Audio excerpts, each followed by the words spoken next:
Talofa, Bula, Marino, bienvenue, and good morning. I'm Kevin Clements, the director of the Toda Peace Institute, and it gives me great pleasure to welcome you to the second public conversation in our thematic series on climate change and conflict in Oceania. We're privileged today to have as our guest the Reverend Dr. Upolu Luma Vaai, who's the principal and professor of theology and ethics at the Pacific Theological College in Suva, Fiji. Upolu studied theology and philosophy at a range of colleges and universities in the Pacific and Australia. He was born and raised in Samoa in a family closely related to the land and ocean. And he's published some fascinating articles and books on relational hermeneutics and climate change. He's chair and member of many international organizations and committees such as the Advisory Council of the International Academy for Multicultural Cooperation in New York and the Oxford Institute of Methodist Theological Studies. Most recently, he's been leading the establishment of the Pasifika Communities University based in Fiji, which is committed to a whole-of-life ecumenical and ecological vision of the Pacific and a communities-based approach to learning. Upolu, welcome to this public conversation. Thank you. It'd be very useful, I think, so that we don't move straight away into sort of intellectual discussions. If you could let us know something about yourself and why your Samoan and Methodist heritage have been so important to your identity and current work. And if you wanted to focus a little bit on your childhood as well as your adulthood, that would be great as well. Well, thank you. Indeed, Toda, Gavin and Volker and everyone in the team for the kind invitation to Talanoa with you regarding climate change.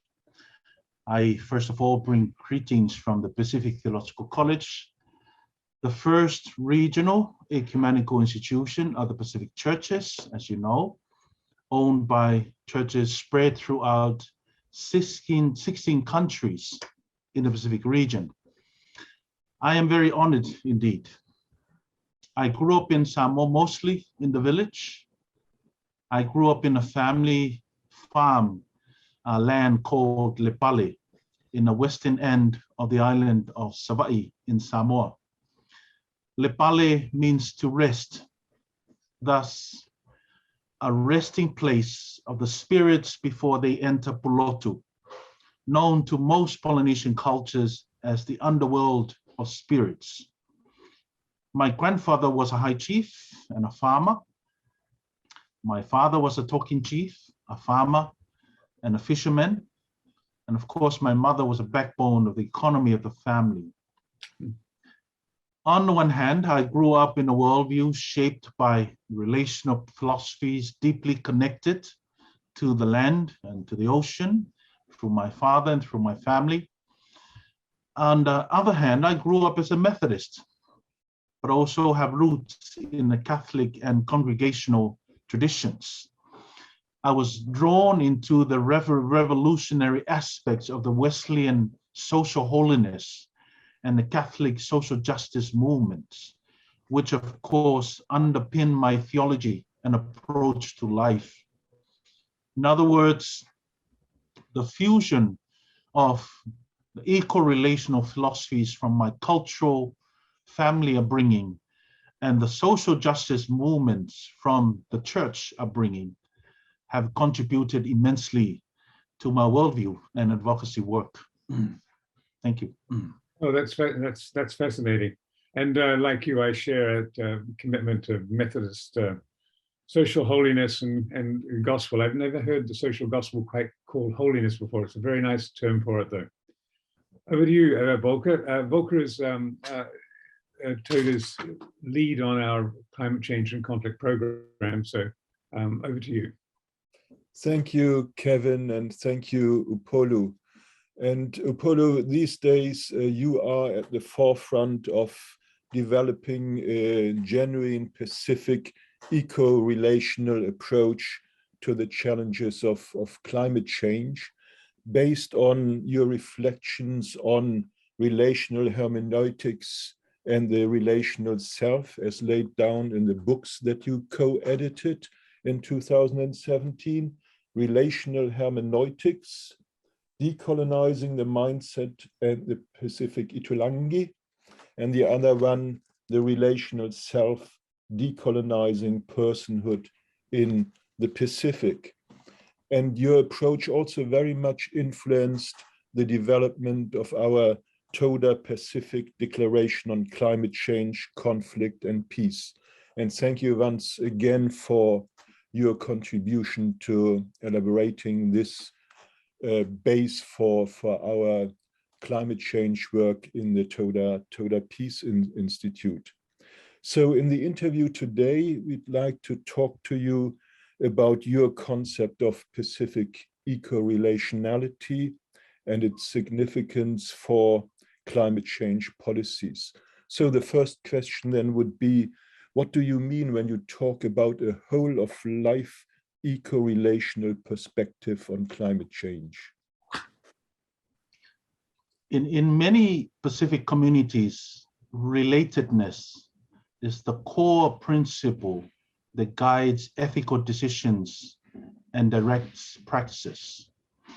In these communities, and in many other Indigenous communities around the world, relationality is the most sacred primordial form of knowledge. So with relationality as the undergirding pillar, many ecological communities are relational-oriented thinkers, which motivates them to be earth-oriented keepers, fluid and flexible without a center. Relationality could offer an alternative story to the Anthropocene and its multiple layers of domination.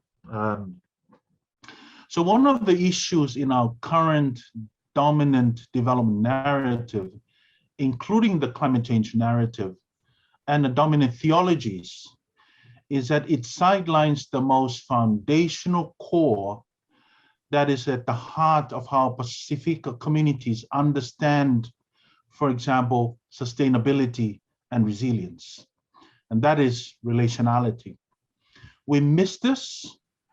We miss altogether the communities-based driven notion of sustainability and even security.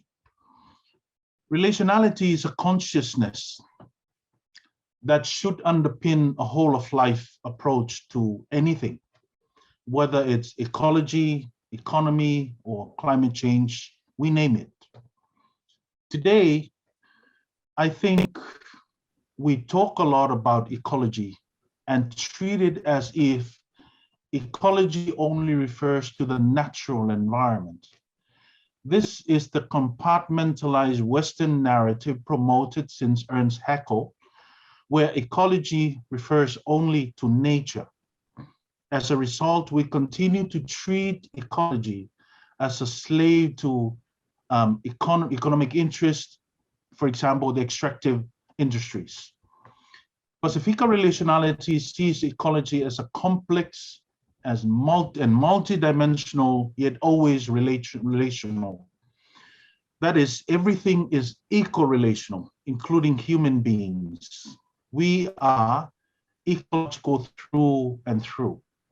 And when I say ecorelationality, I refer to the fact that we treat everything as an ecological whole, a unified, undivided whole, not as single, separate compartments, as we normally now do. For example, in universities, we treat ecology as a different discipline apart from economy, and then we have theology. So we have the different disciplines where we treat things differently, and that's the issue that we often come up with. So the Pasifika relationality sees ecology as complex and multidimensional, and in this regard, with this compartmentalized narrative that we have, we normally treat climate change as a climate issue that revolves around science and economy, and not as a collapse of the whole ecological system. So these are two kinds of treatments that we have right now. It's a treatment of climate change revolving around science and economy, and not as a collapse of the whole ecological system.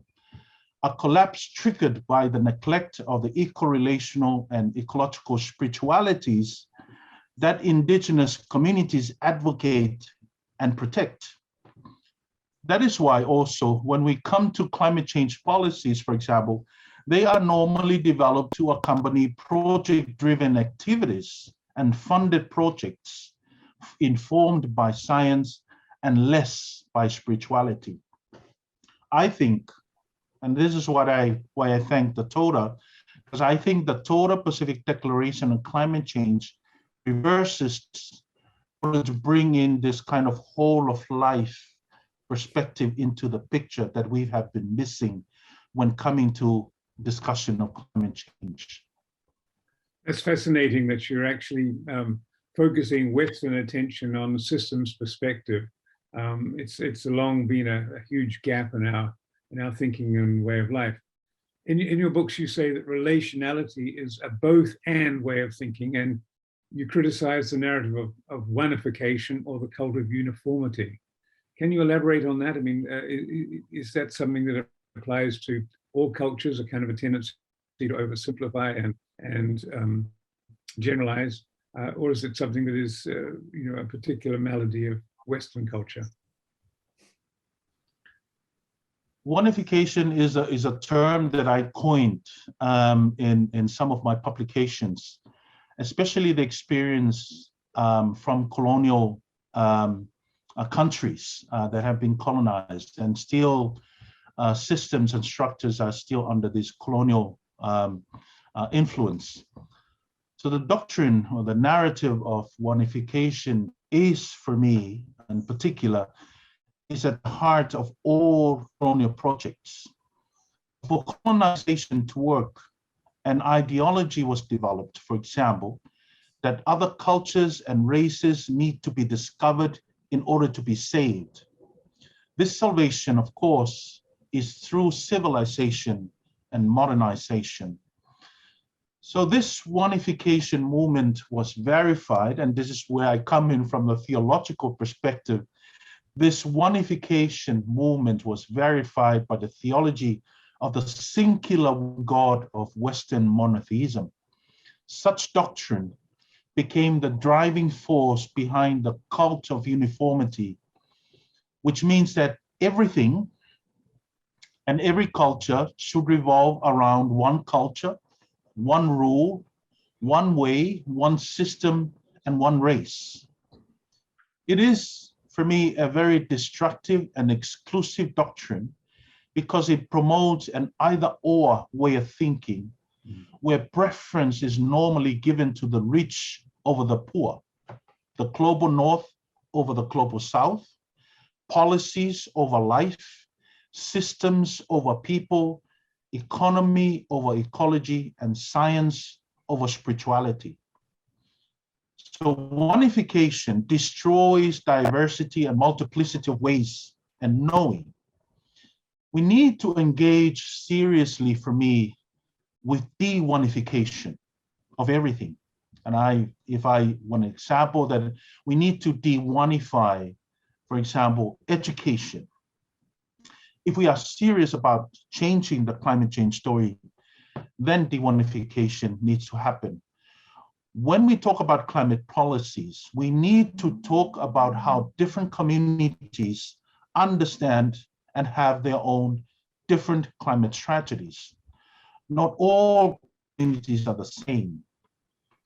We cannot just take a climate policy that is created and verified in another context and dump it in the Pacific. We cannot talk about conflict resolutions created in another context and impose them in the Pacific.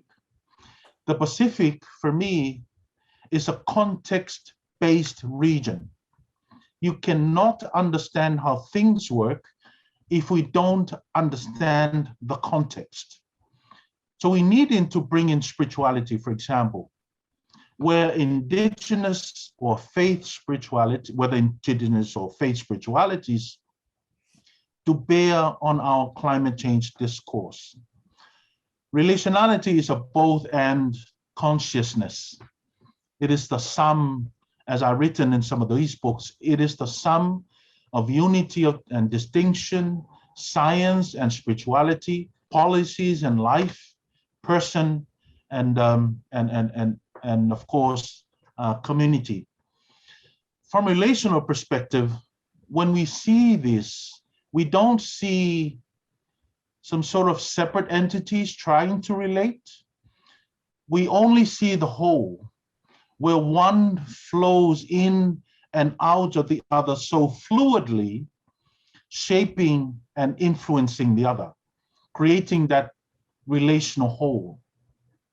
So relationality sees things in a dynamic flow of relationships in an infinite multiplicity of becoming. That is why, for me, we need to move away from focusing on just one aspect of the climate crisis. It's not sustainable. The biggest gap in the climate narrative is the inclusion of communities-based philosophies and spiritualities and the related knowledge systems. So unless we have a communities-based climate change model, we will continue to fall victim under this one-dimensional climate narrative that normally does not work when it is implemented in the communities such as those in the Pacific. Oh, that's a very nice transformative view of pluralism and necessity for a more nuanced understanding of the world and an inclusive understanding of the world. So, yeah, thanks for that. Upolu, now you've used the term community already pretty often. Can you maybe explain a little bit more the Pacific relational understanding of what community actually is, or put it in another way, what is the aiga? And what does this understanding of community mean for climate change policies? I've written and published several times about this, and I just briefly capture what I sort of summarize what I've written elsewhere. Relationality means that we cannot be humans alone. We are never alone when we were born. A person is born out of and into a house of multiple relationships. We live with our ancestors and our ecological relatives in that house or in that aiga. A person, therefore, did not invent relationship, but rather continues it. Everything around us shows that we are independent only in our interdependence. We are individuals only in our relations. We are liberated only in our alofa, or our loloma, as we call it in Fiji. Therefore, our point of departure, when we talk about community, our point of departure is not the I, the singular I, but rather the we, the tato. Thus, the initial horizon for understanding and interpreting the world is not the I, but rather the we. The we here means that we are not just part of the whole, we are the whole. With every part of the ecological community as flesh, bones, and blood, the human body is the vessel in which this ecological lineage flows. This doesn't mean that the I is not important. This colonial chronological structure of thinking is shallow to capture the complexity and multiplicity of relationalities. Rather, it means that the I is constituted by multiple ecological relationships. Therefore, because the I is a we, a person is always a plural I. A person itself is a village of stories. Everything that constitutes the I is from the we. So in that sense, both the I and the we are important. So I'll just give an example. I live in a house that is shared. I eat fish that I did not feed. I live in a land with ancestral footprints. I carry the blood that belongs to my mother, so I only hold it in trust. My culture is a library of ancestral memory. My language is a storehouse of ecological well-being. When we say Loloma in Fiji, we are not just saying it for the sake of speech. We are, in fact, entering into a house of multiple relationships and multiple cultures, a world of deep solidarity and sharing, a culture of gratitude and gifting. Now, this is very critical in dealing with climate change, whether it's adaptation, mitigation, relocation, risk management, resilience, whatever. The most effective way to deal with this is to understand first and foremost the spiritual connectedness of the whole ecological community. For example, we normally talk about resilience as an after-crisis response or an ability to recover quickly from disasters. From the perspective of relationality, resilience is a communities-based, intergenerational, and transboundary approach built around the context of flow of culture and memory from generation to generation. So here, resilience is built on the foundations of cultures and spiritualities of communities, providing the framework for understanding and dealing with disasters and conflicts. So resilience is built on a memory and relationships with all that was, is, and all that is yet to arrive. So these, intergenerational memories and multiple communal ways are, for me, the most effective when dealing with crisis and conflicts in the communities, when it comes to resilience and when it comes to adaptation or mitigation, for example. Great. I mean, in a way, you've already sort of hinted at this, the answer to this next question. You once upon told us that in your home country of Samoa, it was very common, it's custom to bury the umbilical cord of the newborn in the home soil, as it is in Aotearoa, New Zealand, incidentally. But what does this actually mean for you? Is it the first linkage in that community you're talking about, that sort of unfolding notion of a relationship, or is it something else? Yes, the tradition of burying the umbilical cord is common in the Pacific, not just in Samoa, as you correctly say.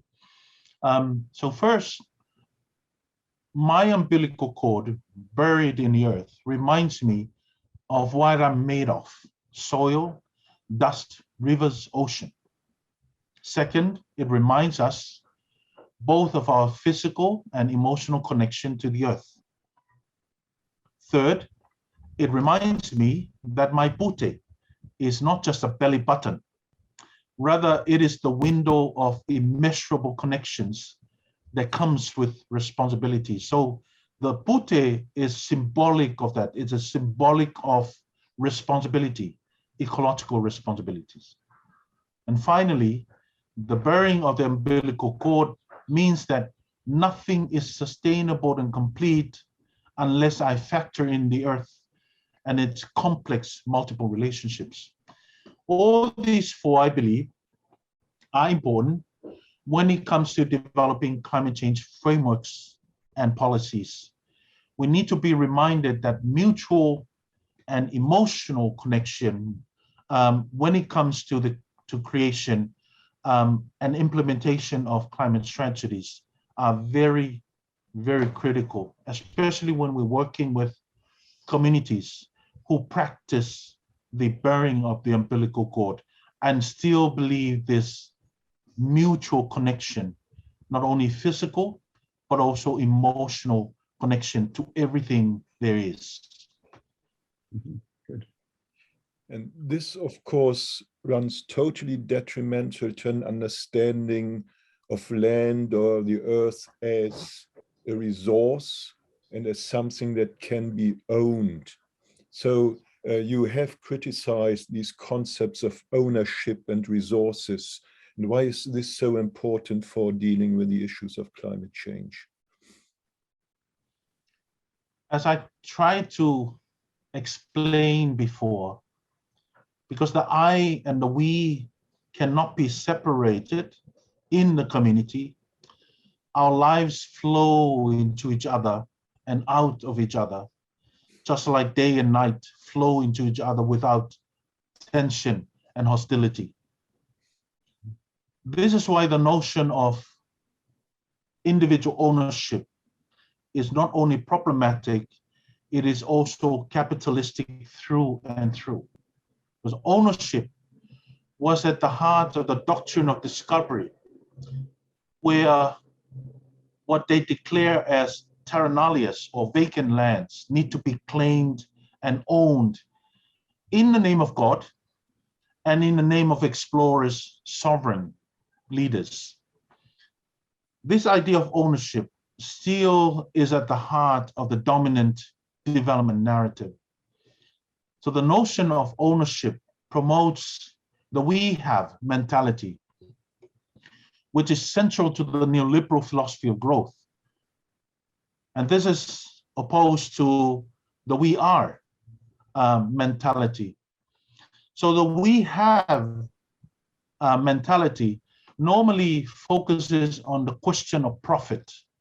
We own something for the sake of benefiting from it. The we are mentality normally focuses on the questions, what is our responsibility? What can we do together to prevent a crisis or conflict? In other words, what is our responsibility? What can we normally focus on? So in other words, the we are focuses on collaboration and responsibilities, especially post and pre and during disasters and crisis. Because the earth is ancestor, way older than us. It is in us, around us, above us, under us, and for us.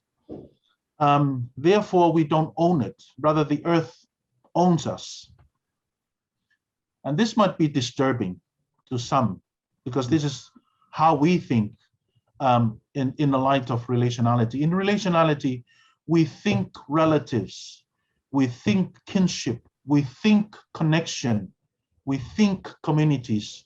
We are the earth, and the earth is us. Therefore, we steward and share things. We don't own things. This is why, for many indigenous peoples, they are relational-centered thinkers, which encourages them to become earth-centered doers or earth-centered thinkers. And this is why also the idea of resources is problematic. In the current neoliberal development narrative, the concept of resources means that something is terra nullius, vacant, and available to be discovered, taken, and owned. In many Pacific countries, values and rituals are created around the principle of relationality, simply to safeguard us from the curse of ownership and treating things as mere resources to be used and exploited. Mm-hmm. That's a very nice kind of connection with that sort of Marxian understanding of kind of commodification and objectification and of everything. One of the other concepts that you use, which I like very much, is this whole idea of a holistic gaze. And many writers have talked about the gaze, John Boege and Levinas and others. But what, in your understanding, is the holistic gaze? How do we develop it within ourselves? And why is decentering the human and overcoming anthropocentrism so important for you personally and for climate change? Climate science is critically important to inform climate strategies and policies, right? And that's definitely the very important, very critical. But it's not enough unless it is reimagined from the perspective of the relational cosmos. Many scientists especially with quantum science, have just discovered the importance of what indigenous peoples and our forebears have been saying all along, that relatedness is at the heart of the cosmic structure and well-being. So with this whole of life philosophy in mind, those who live in Pasifika, what I would call dirt communities, see the world very differently. They see one in all and all in one. So this sense of allness, or this sense of wholeness, is what I mean by the holistic gaze, which can break through this compartmentalized curse that narrows our perception of climate change and approaches to climate policies. When we deal with climate change, we need to be multi-dimensional. We need to factor in the fact that communities have values, philosophies of life, spiritualities, ancestor stories, and climate ways that are never factored into the climate discourse. We need to acknowledge the fact that communities already have their own ways of dealing with climate change. We need to acknowledge that they already exist, the communities already have the language and concepts in place that make sustainability and resilience possible. It is unfortunate that the many self-claimed climate experts who work with communities regarding climate projects have imposed new language and concepts, in particular the scientific language, that are not only abstract and foreign to many Pacific communities, but also are not holistic, capturing that holistic gaze. Language has that power to capture and to value that holistic gaze. So we need to acknowledge the fact that these communities have developed and tested different security approaches and adaptation models throughout centuries of experience that are more holistic, that are more communities-based, and that are more grounded in the values of relationships. And while they do that, they develop the language alongside it to support these strategies. So everything are connected: strategies, adaptation, values, philosophies, language. They are all interconnected.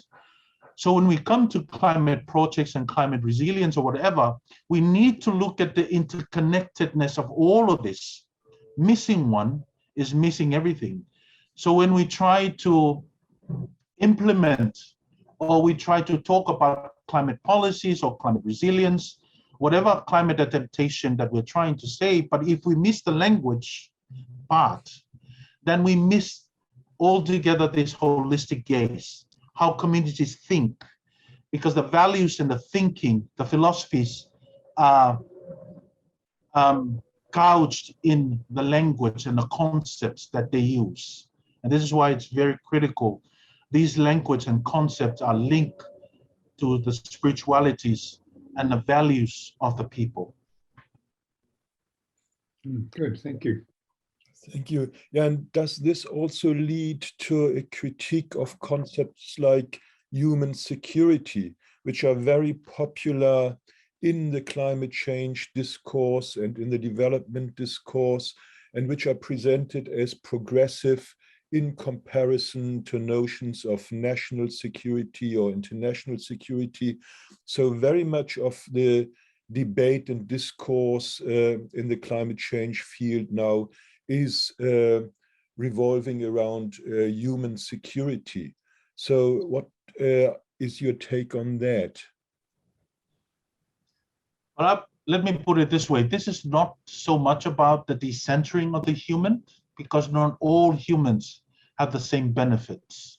There are humans that are still treated as slaves by those in power and by the market-driven economy. Rather, it is about decentering the master narrative or the human-centric ideology, where the human is the master at the center of life and at the center of development. if we are serious about human security, for example, then we need to approach it from a whole of life perspective. That is, we cannot stand alone human security. Because of the interconnected whole I spoke about before, human security is dependent on the security of the earth. I would say that climate change is not the trigger of conflict and insecurities. It is rather the collapse of the whole ecological system that we all depend on. Focusing on climate change alone and its consequences on human security, rather than the systemic and structural corruption and destruction by this master narrative, continues to be the focus of many international climate forums. So we still cannot see the bigger picture if securitization is all about the human being, its economies, its benefits, its resources. Well, I'm not saying that this is not important. Of course it's important, but it's not enough unless we move beyond this. Because of the idea of the one is in all and all is in one, this allness and this wholeness mindset, the health and security of the people is dependent on the health and security of the ocean and the land. And it seems that security that we need to prioritize is the ocean and the land security, because such provides the security for all, everything else that we are trying to talk about. And that is why we have such things called balance and harmony. And different Pasifika communities have their own ways of expressing them.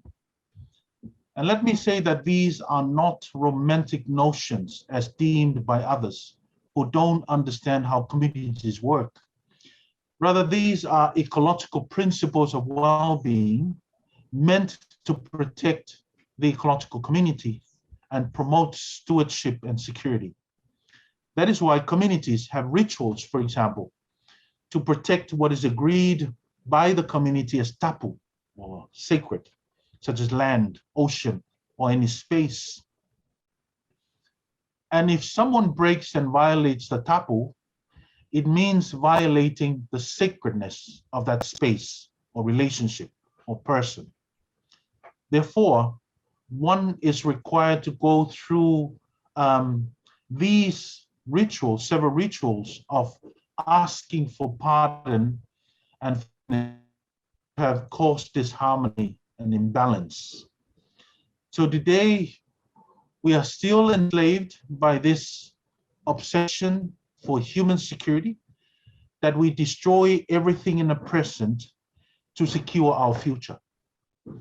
In summary, an effective climate security starts with the call to think cosmocentric and not anthropocentric, to think relationship and not just policies and systems, to also include spirituality rather than just science, to have an all-encompassing mindset, not a one-dimensional mindset.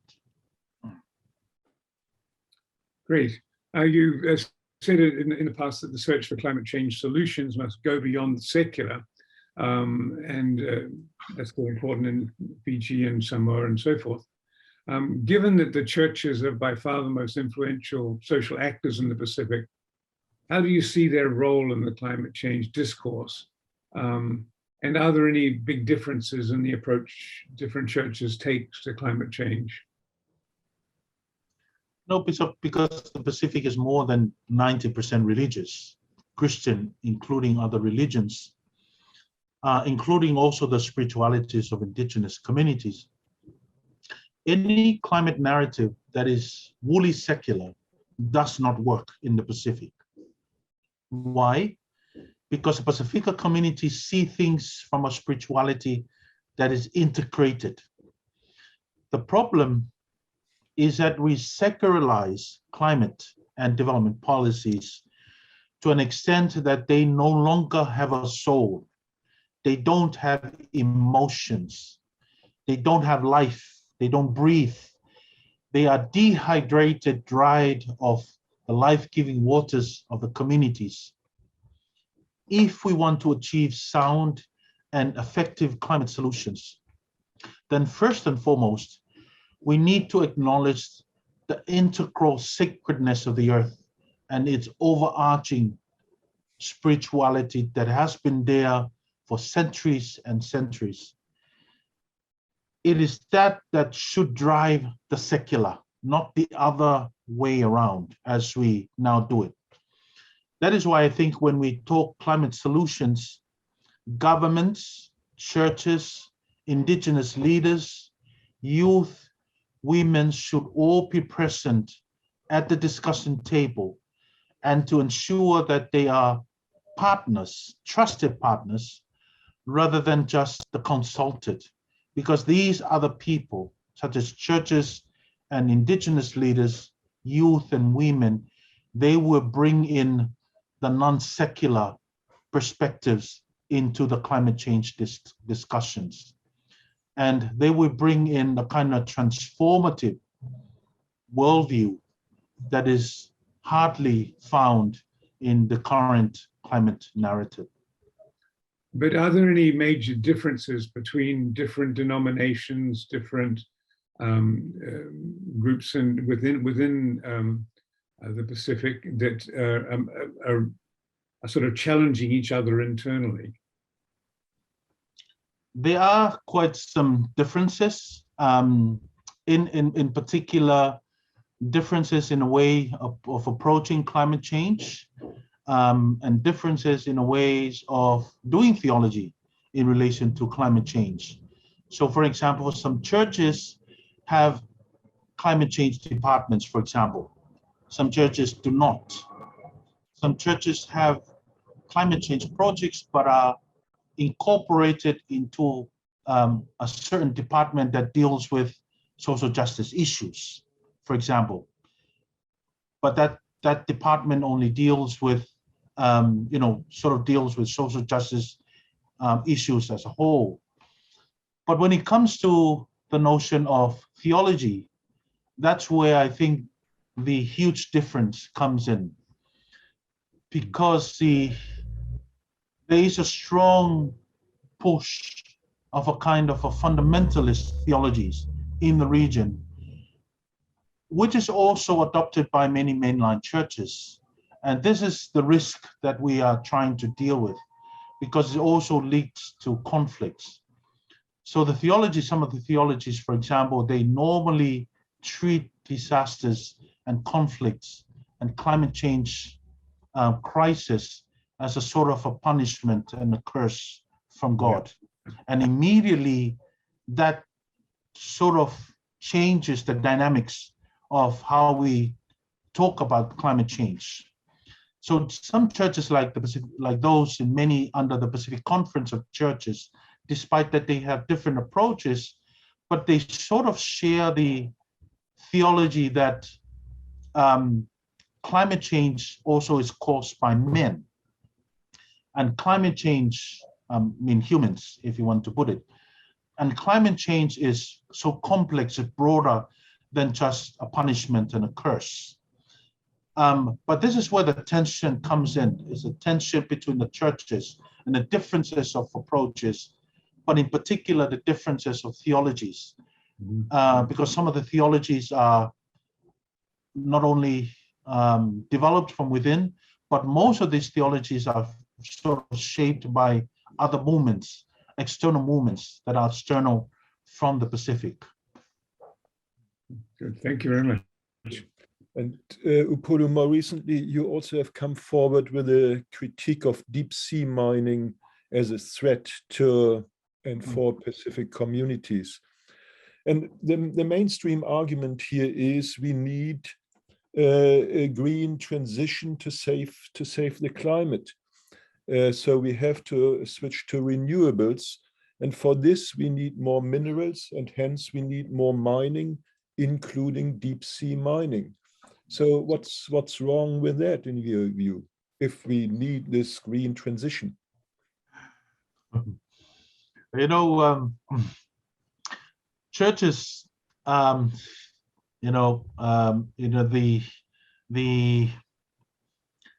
me try to word it in a way that the desperate race to the bottom under the promise of deep sea mining, with scientists still unclear of what lives in that ecosystem or that ecological community that would be affected. What is resounding is that such move will rearrange the structure of ocean life with consequences and far-reaching impacts in addition to climate change impacts. Many from the Pacific and around the world are arguing that while the move could be beneficial, but in particular to some rich countries and sponsored corporations, it would be detrimental not only to the ocean, but in particular to communities in the Pacific who depend wholly on the ocean for their food security and livelihoods. So amid the calls by religious leaders, ocean activists, they name them, for precautionary pause on the fledgling activity, that it needs more research conducted into this very little known space, with warning of the potential biodiversity loss and irreversible harm to the deep sea environment, and with risks and liabilities to be pushed on to small island nations. It seems that deep sea mining is likely to happen whether the other members of the Pacific household gives consent or not. Now, deep sea mining goes against everything that the Pacific stands for, expressed in its whole of life, indigenous knowledge systems, philosophies of life, and ecological spiritualities. But I think the irony here is that an ideology is developed, just like any other colonial project, that in order to solve the climate crisis, we need to move to clean renewable energy, renewable economy, to solve the climate crisis. So the issue here is that in order to facilitate that move, minerals from the seabed are needed to achieve this. So for example, the polymetallic minerals from the seabed of the Pacific are critical in producing millions of batteries for electrical cars to solve the emission crisis. So the questions that I have are, what are the environmental risks of deep sea mining? Are the environmental risks of deep sea mining worth the environmental benefits of solving the climate crisis? Who really benefits from deep sea mining? Isn't this renewed solution to the climate crisis still revolves around improving our economies? And whose economy? So I don't have the answers. I need to rate the question, but I don't have the answers to these questions. But it seems like we are back to square one, where small island states and indigenous communities are continually victimized, not only by climate change, but also made vulnerable by this very narrative that seems to suggest that solution to the climate crisis is another crisis, the ecological crisis.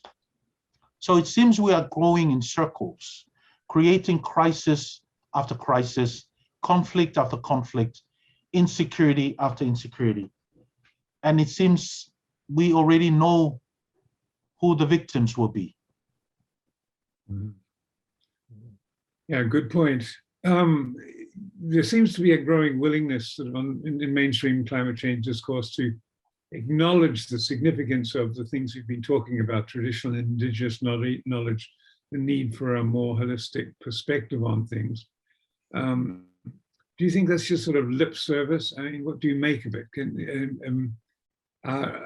Our Western scientific perspectives on these issues, for example, acknowledging traditional indigenous knowledge while they're trying to perpetuate their own, the value and legitimacy of their own perspectives.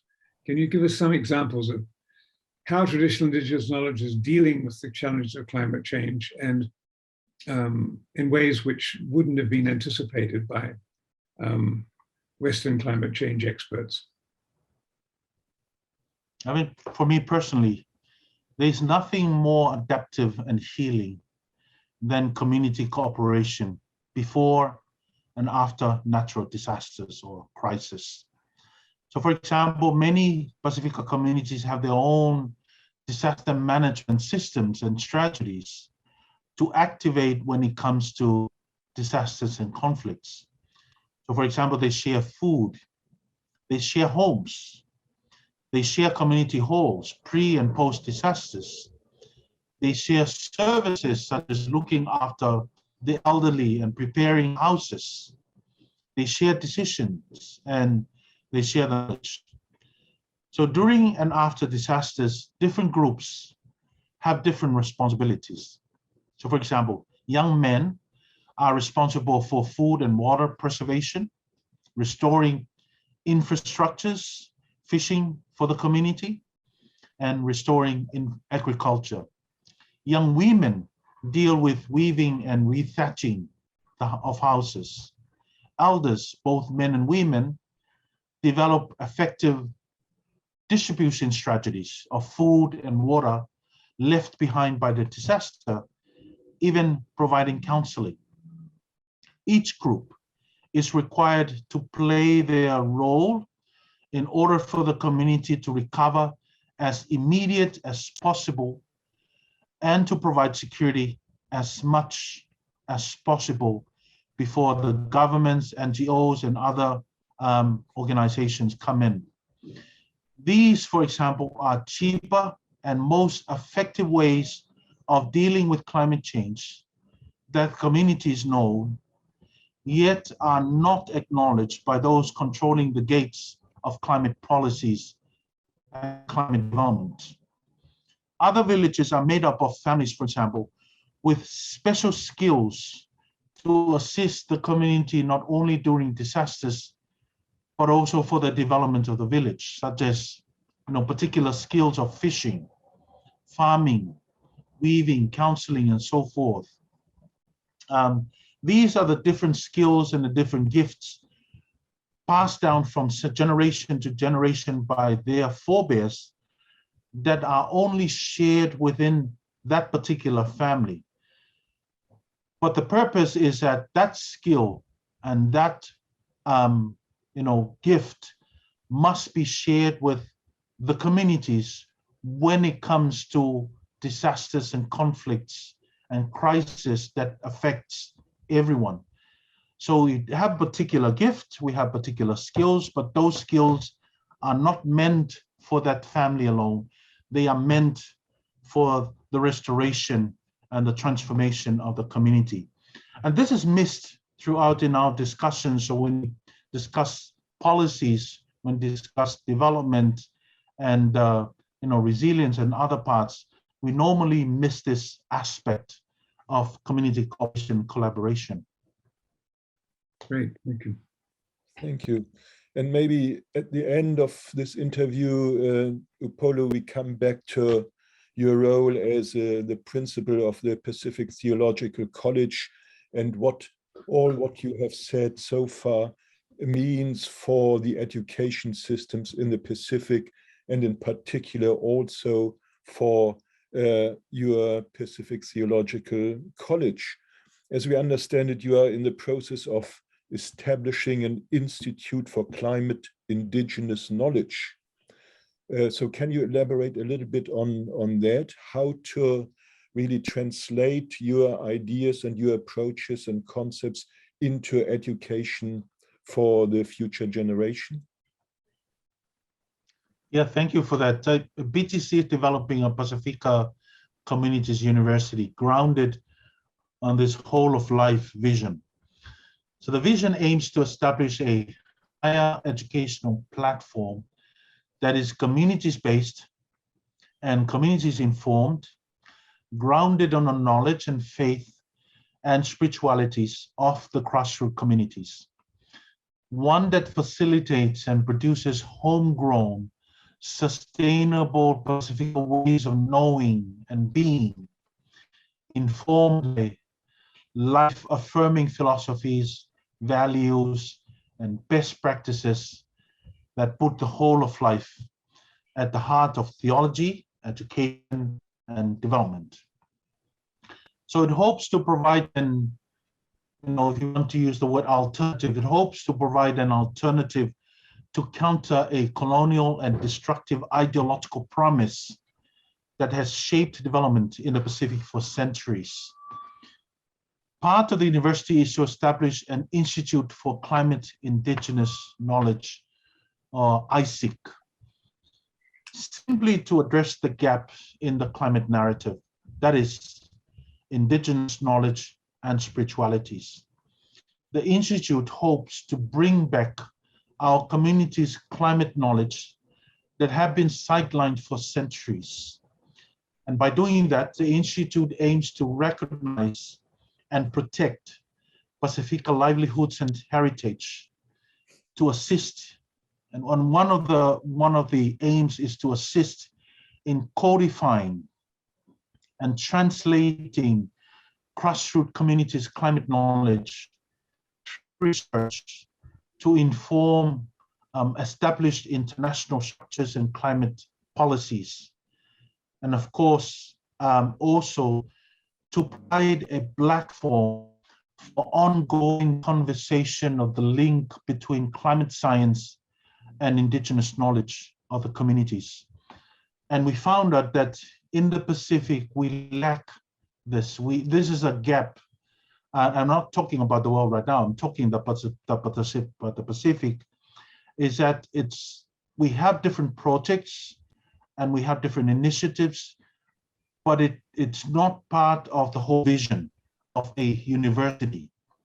And that's why we bring it in, because bringing in the indigenous knowledge on climate change, it's critical to the vision of the whole university, not just a particular section of the university. That's the important for starting to train future generations on the importance of going back to this knowledge basis, to this reservoir of spirituality and climate narrative, climate stories, for us to move forward with resilience.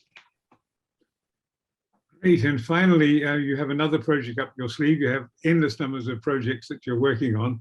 But what's the Reweaving the Ecological Mat project, your REM project?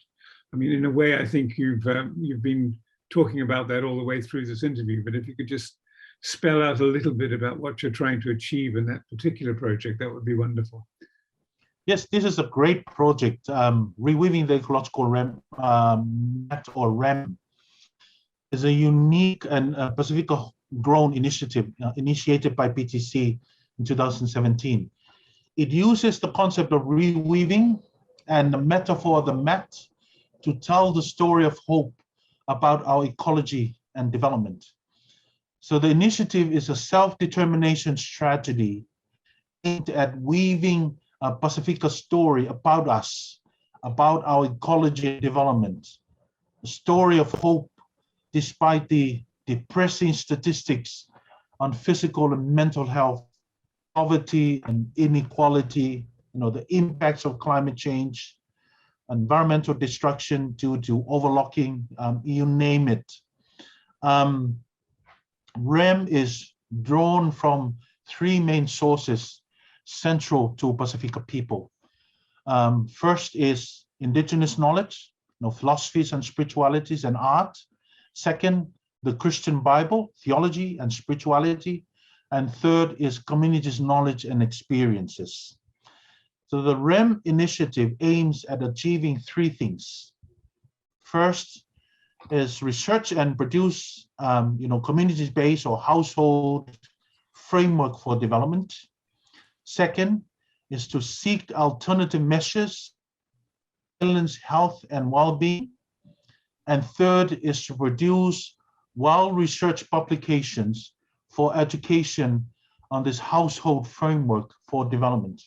So, at the core, the initiative is about the sustainable development and well-being of Pasifika communities, the oceans, the lands, rivers, animals, and the flora, fauna, and forests.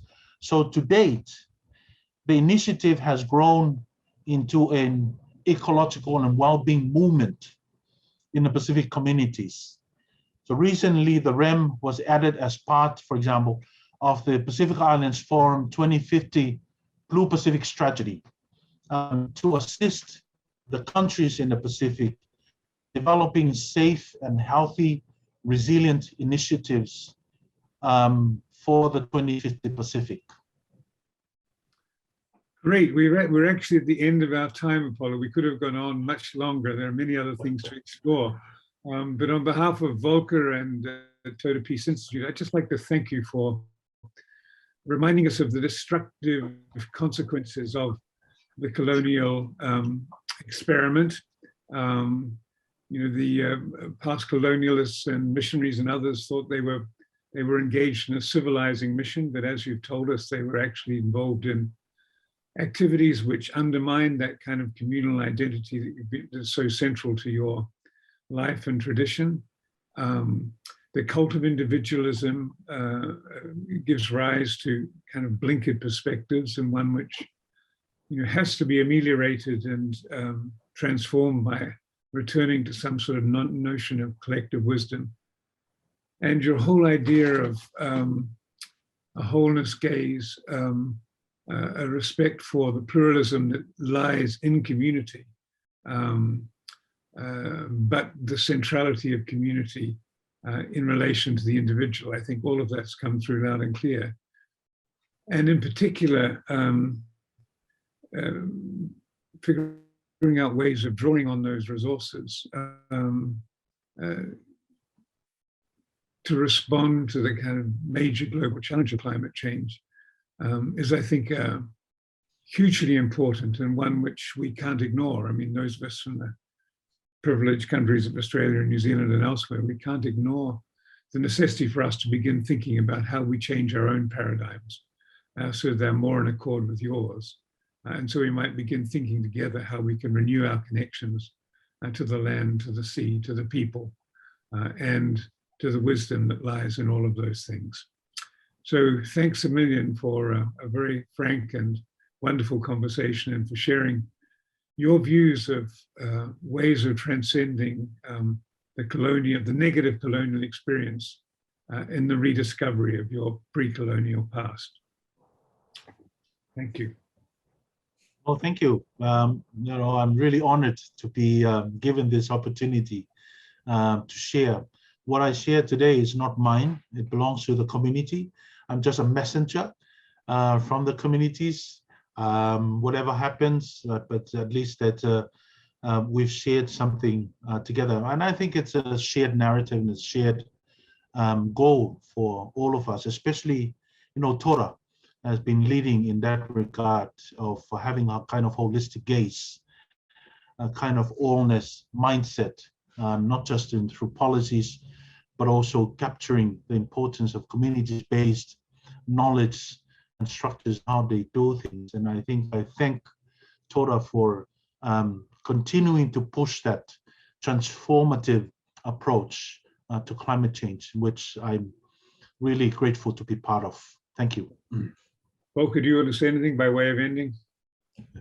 Yeah, maybe just to stress again that, of course, messages like Upolu are needed for this kind of dialogue. So yes, what you have to say is grounded in the wisdom of your ancestors and your communities, but it's so important that we have people who can bring these messages across to people from the outside world.